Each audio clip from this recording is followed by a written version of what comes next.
Hello दोस्तों, एक बार फिर स्वागत है आपका आपके अपने चैनल डिफेंस सीरीज़ में। दोस्तों, मैं आपका दोस्त राहुल भारद्वाज। आज हम डिस्कस करने वाले हैं कि क्यों पाकिस्तान इसराइल को ना तो मान्यता देता है और ना ही कोई संबंध रखता है। पाकिस्तान का कोई भी नागरिक किसी भी तरह से इसराइल नहीं जा सकता। यहाँ तक कि पाकिस्तान के पासपोर्ट पर भी लिखा हुआ है कि ये इसराइल को छोड़कर हर देश में जाने के लिए सहायक है। एक देश का दूसरे देश को मान्यता नहीं देने का मतलब क्या है? सिंपल है कि एक कंट्री दूसरी कंट्री को अगर मान्यता नहीं देती तो इसका मतलब ये है कि पहली कंट्री दूसरी कंट्री के साथ किसी भी तरह का कोई भी रिश्ता नहीं रखेगी। ठीक उसी तरह पाकिस्तान और इसराइल का आपस में कोई रिश्ता नहीं है।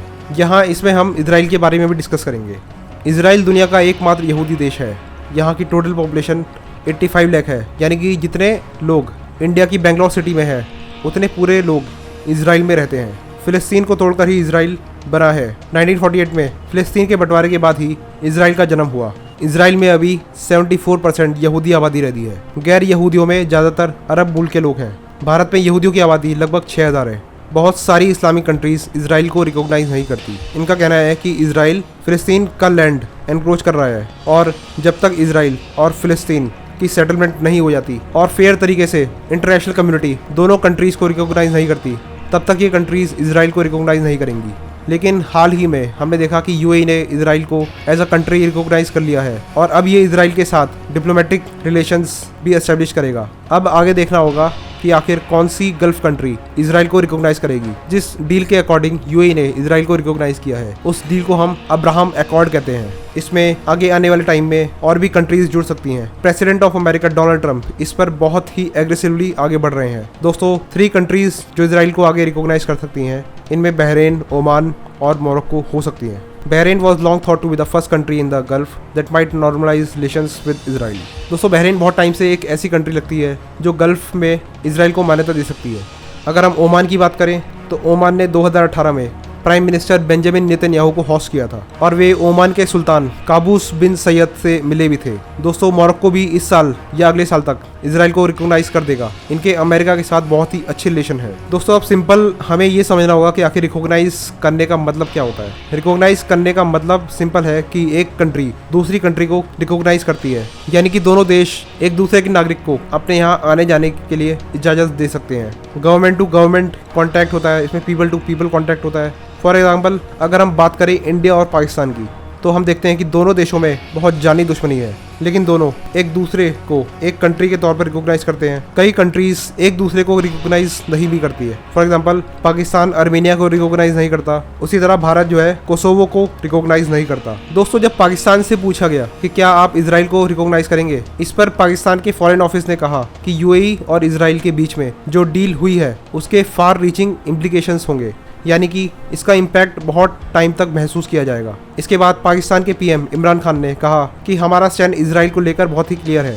पाकिस्तान के जो फाउंडर थे कायदे आज़म मोहम्मद अली जिन्ना, उन्होंने कहा था कि Pakistan will never recognise Israel until Palestinians are given their right to settlement. यानी इन्होंने कहा कि वो इसराइल को जब भी मान्यता देगा, यानी फ़िलिस्तीन को जब उसकी खोई हुई ज़मीन वापस मिल जाएगी। इसके बाद पाकिस्तान ने ये भी कहा कि फ़िलिस्तीन इशू बिल्कुल कश्मीर के इशू जैसा है, क्योंकि अगर पाकिस्तान इसराइल को रिकॉग्नाइज कर लेता है तो फिर उसको कश्मीर इशू को भी गिव अप करना होगा। दोस्तों, ये बहुत इंपॉर्टेंट पॉइंट है कि क्यों पाकिस्तान इसराइल को मान्यता नहीं देता। इसका पूरा फ़ायदा किसको मिलेगा? इसका पूरा फ़ायदा इंडिया को मिलेगा, क्योंकि इसराइल एक बहुत ही बड़ा डिफेंस एक्सपोर्टर है इंडिया के लिए। हमारी बहुत सारी डील्स हैं उनके साथ, जो कि केवल डिफेंस ही नहीं है, और भी कई सारी फील्ड में हमारी डील्स और एग्रीमेंट हैं इसराइल के साथ। फॉर एग्जांपल, अगर हम एग्रीकल्चर में देखें तो इसराइल में पानी की बहुत ज़्यादा कमी है, लेकिन अगर हम देखें तो एग्रीकल्चर में इसराइल एक बहुत बड़ी कंट्री है, एक बहुत पावरफुल कंट्री है। दोस्तों, यहाँ पर ड्रिप इरिगेशन टेक्नोलॉजी इसराइल में बहुत ज़्यादा यूज़ होती है, जिसमें पानी की एक एक ड्रॉप को धीमा और संतुलित किया जाता है। इसका फ़ायदा ये होता है कि अन्न की उत्पादकता में कम से कम 50% तक का इजाफा हो सकता है। इसराइल एक भरोसेमंद देश भी है भारत के लिए, क्योंकि इसराइल पाकिस्तान को अपने वेपन्स और टेक्नोलॉजी देगा नहीं। ये बात हम रशिया के लिए नहीं कह सकते। दोस्तों, रशिया ने रिसेंटली पाकिस्तान को मिलिट्री ग्रेड हेलीकॉप्टर्स बेचे थे, and India will never face such an issue with Israel. 2015 में पाकिस्तान और रशिया ने एक लैंडमार्क डिफेंस डील साइन करी थी। This include the sale of 4 Mi-35 helicopters to Pakistan. Russia CPEC में भी बहुत ज़्यादा इंटरेस्टेड है, यानी कि चाइना पाकिस्तान इकोनॉमिक कॉरिडोर। ये पाकिस्तान की इकोनॉमी को भी बहुत हेल्प करेगा। चाइना को अपनी साइड में लेकर पाकिस्तान रशिया से अपने रिलेशंस इंप्रूव करने में लगा है। दोस्तों, यूरेशियन टाइम्स में पब्लिश एक आर्टिकल के मुताबिक 2015 तक रशिया की पॉलिसी ये थी कि वो पाकिस्तान को ना तो कोई हथियार बेचेगा। हावर जैसे जैसे इंडिया और अमेरिका में रिलेशन बहुत अच्छे हो रहे हैं, बहुत सारी डिफेंस डील्स हो रही हैं, तो उससे रशिया को मजबूर होकर पाकिस्तान को अपने हथियार बेचने पड़ेंगे। हावर इंडिया अभी भी रशिया के लिए एक बहुत बड़ा मार्केट है। दोस्तों, इंडिया एक बहुत बड़ी कंट्री है साउथ एशिया में और एक बहुत इंपॉर्टेंट कंट्री भी है। So Moscow is taking careful steps with Islamabad to continue having healthy relations with India. दोस्तों, मैं आशा करता हूँ कि आपको ये वीडियो बहुत पसंद आया होगा। मैं आपका दोस्त राहुल भारद्वाज आपसे विदा लेता हूँ। आज के लिए इतना ही। Please like, subscribe, share and do comments.